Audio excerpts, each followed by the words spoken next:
সুপ্রভাত বন্ধুরা, সবাইকে জানাই। আর এই আজকে সকাল থেকে এই ব্লগটি শুরু করলাম। কাজবাজ সব তো করবোই, দেখাবো। আর আজকে অনেকগুলো কাজ আছে, আজকে বছর শেষ তো, বছর শেষে এই মুহূর্তে অনেকগুলো কাজ করতে হবে। না, একটু সামনে থেকে বলি। তো অনেকটা দূর হয়ে গেছিলো, সামনে থেকে বলছি। সেটা হচ্ছে মানে কিছু কিছু বাড়ির কাজ আছে, সেগুলো আমি আগের ভিডিওতে বলেছিলাম যে বছর শেষে এই বছরটা কিছু কিছু কাজ বছর শেষে বাড়ির সব পরিষ্কার ক্লিনিংগুলো করা উচিত, করতে হয়। তার মধ্যে তো আমি বলেছি যে অবশ্যই চারটে জিনিস করবে। তার মধ্যে এক হচ্ছে ঠাকুর ঘর, এক হচ্ছে জুতো রাখার জায়গা, বাথরুম, আর হচ্ছে রান্নাঘর, আর কোনো স্টোরের রুম থাকলে, মানে নোংরা আবর্জনা কোনো জায়গা থাকলে সব পরিষ্কার করবে।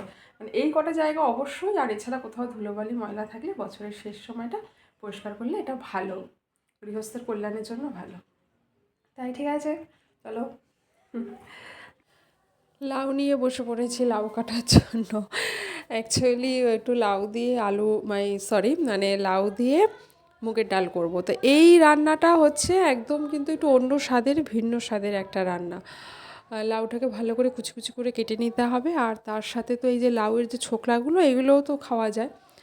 এগুলো ভাজা আলু দিয়ে একটু পেঁয়াজ দিয়ে ভাজা করলে বেশ ভালোই লাগে। তা লাউটাকে ওই ছোটো ছোটো করে কেটে নিয়ে মানে জিরে ফোড়ন দিয়ে আদা আদা জিরে, তারপরে ধনের গুঁড়ো, জিরের গুঁড়ো, যা যা নিরামিষ মশলায় দেয় সেগুলো দিয়ে একটু কষিয়ে নিয়ে মশলাটা, তারপর লাউটা দিয়ে ভালো করে কষিয়ে নিয়ে তারপরে ওই মুগ ডালটাকে একটু ভেজে নিয়ে তারপরে ধুতে হবে। ধুয়ে নিয়ে সেই ডালটা দিলে পরে টেস্টটা ভালো হয়। তো ওইভাবে কষিয়ে কষিয়ে, লাউ থেকে একটা তো জল বেরোবেই, ওটা কষিয়ে কষিয়ে তারপরে এই লাউয়ের মুগ ডালটা ঘন্ট তৈরি হয়ে যাবে। এবার নামানোর সময় একটু মিষ্টি, ধনেপাতা এইসব দিয়ে নামিয়ে দিলেই হয়ে যাবে। আমি না ভিডিওটা করতে একদম ভুলে গেছি, ওই জন্য আমি মুখেই বলে দিলাম, যদিও রেসিপি তো অনেকেরই জানা। যাই হোক, এর মধ্যে আমি তারপরে বাড়ির কাজকর্ম করতে চলে এসেছি। বালিশ টালিশগুলো সবগুলো একটু রোদে দিলাম। দেওয়ার পরে এই ঝুল ঠুলগুলো ঝেড়ে নিচ্ছি, কারণ তো বললাম বছরের শেষে বাড়িঘর একটু পরিষ্কার পরিচ্ছন্ন করা উচিত। এটা বাস্তুমতে বাড়ির কল্যাণ মঙ্গলের জন্য, বাড়ির মানুষগুলোরও তাই কল্যাণের জন্য। তো যেসব জায়গাগুলো একটু বেশি নোংরা আছে সেসব জায়গাগুলো পরিষ্কার করতে হবে। আর এগুলো অনেক দিন আগের থেকেই, মানে বছরের শেষের মুহূর্তেই, যে 2-3 দিন বা 1-2 দিন যখন সময় থাকবে, তখন একটা হালকা হাতে একটু ঝেড়ে দিলে ঠিক আছে। তার আগে আগে একটু ডিপ ক্লিনটা করে নিতে হবে, যেটা আমি এই ধরুন এই 5-7 দিন আগে বা 10 দিন আগে একটু ডিপ ক্লিন করে নিলাম। এবারে যখন বছর শেষ হচ্ছে তার 1-2 দিন আগে একটু হালকা হাতে ঝেড়ে নিলাম। তো এই রকমভাবে একটু করে দিলে তাহলে মানে বছরের আগে আমার বাড়িটা পুরো পরিষ্কার পরিচ্ছন্ন, একদম নিট অ্যান্ড ক্লিন হয়ে গেল, কোথাও কিছু ধুলো ময়লা থাকলো না। হ্যাঁ, তাহলে সেটা বাস্তবমতে ভালো, কারণ এটা তো মঙ্গলের বছর ছিল, এই বছর কেটে যাচ্ছে। আর এরপরে বছর আসছে হচ্ছে মানে এটা তো সেনাপতির ছিল, মঙ্গলের বছর ছিল সেনাপতির বছর। তো এর পরের বছরটা আসছে মহারাজের বছর, মহারাজ আসবেন।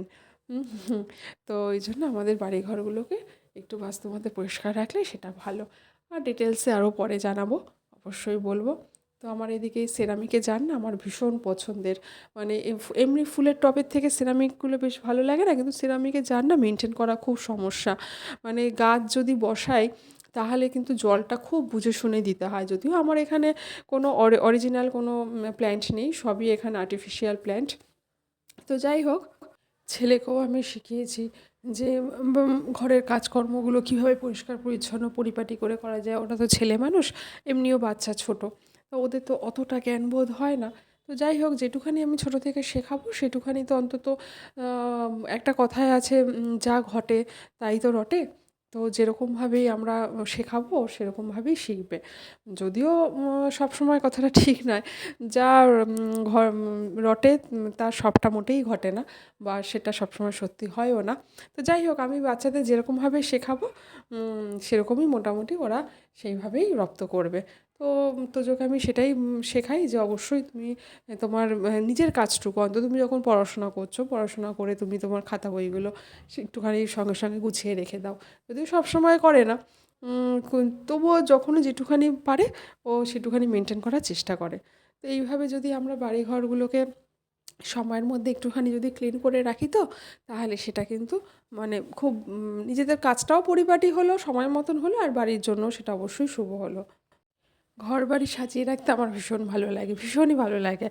আর বেশ নিত্য নতুন ফার্নিচার হবে, বেশ সুন্দর সুন্দর জিনিস হবে। যদিও পয়সাটারও বিশেষ একটা গুরুত্ব রাখে, তবুও মানে যে যতটুকু সম্ভব যেটুখানি যখন যেমন হয় আমি সেটাখানি সাজিয়ে রাখতে বা সেটুখানি দিয়ে কিনতে আমার বেশ খুব ভালো লাগে।